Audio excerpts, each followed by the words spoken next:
Bon début de soirée à tous. Les informations pour ce samedi 23 octobre. La cérémonie de l'inauguration de l'Institut séchelloise pour la culture, l'héritage et des arts s'est déroulée au domaine de Val-de-Pré à Okapa. L'événement s'est déroulé en présence du président de la République, Wevaloum Kalawan, et des autres officiers des branches du gouvernement. Pour marquer l'événement, le président de la République a signé la loi de création de cette institution. Dans son discours, pour l'occasion, le maire de Victoria, David André, qui est aussi le responsable de la culture, a fait remarquer que c'est un moment très important dans l'histoire de la culture séchelloise.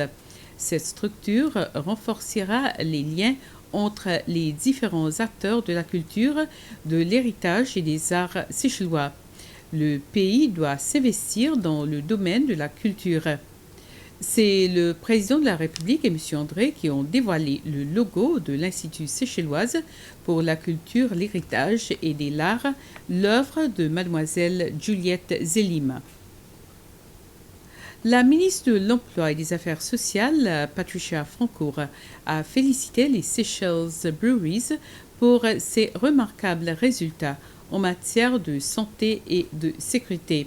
Madame Francoeur a conduit une délégation lors d'une visite de la brasserie hier après-midi.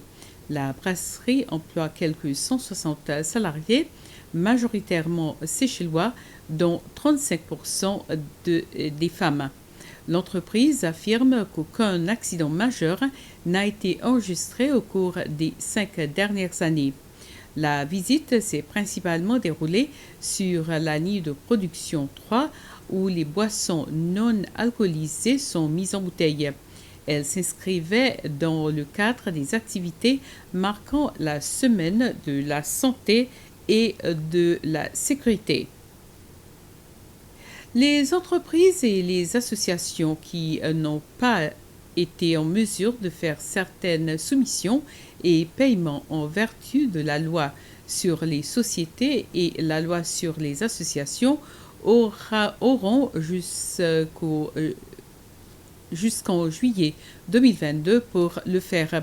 C'est maintenant que le Conseil des ministres a approuvé un amendement aux deux lois qui prévoit un plan de grâce pour ceux qui ne s'y conforment pas.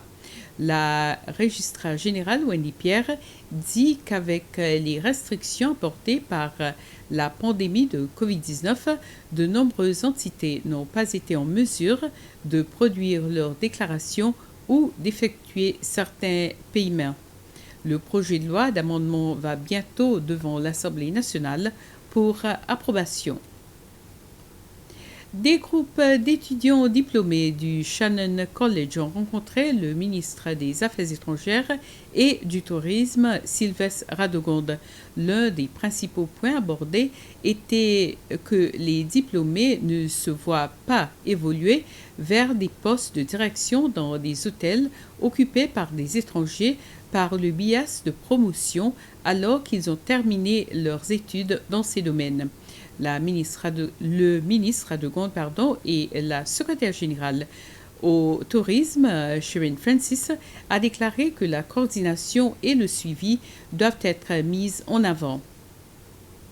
Il y aura maintenant une étude menée sur la pêche au crabe aux Seychelles. Cette pêche devient de plus en plus populaire, mais il n'y a pas encore d'études à ce sujet. Cela devrait changer avec un nouveau projet nommé IKI, Initiative International, sur le climat. Ce projet comprendra l'étude du crabe ainsi bien que des langoustes. Ces deux pêches ont été identifiées après des mois de consultation locale. Le projet, qui est une collaboration entre la Seychelles Fishing Authority et des agences internationales. Une équipe de TV5 était ici récemment pour une interview avec le président Wevaloum Kalawan au sujet de la première année dans l'office. Une interview de 17 minutes qui sera diffusée sur TV5 Monde Afrique demain à 14h50 dans un programme intitulé « Si vous me disiez toute la vérité ». TV5 Monde Afrique et sur la chaîne 105 du service DTT de la SBC. En vue de la collaboration avec la SBC, TV5 a accordé la version longue et sera diffusée sur SBC2 le lundi 25 octobre à 19h30 et sera répétée sur la 1 le jeudi 28 octobre à 19h10. C'est tout pour l'instant. Je serai de retour avec toutes les infos du jour en anglais à 19h. Bonsoir.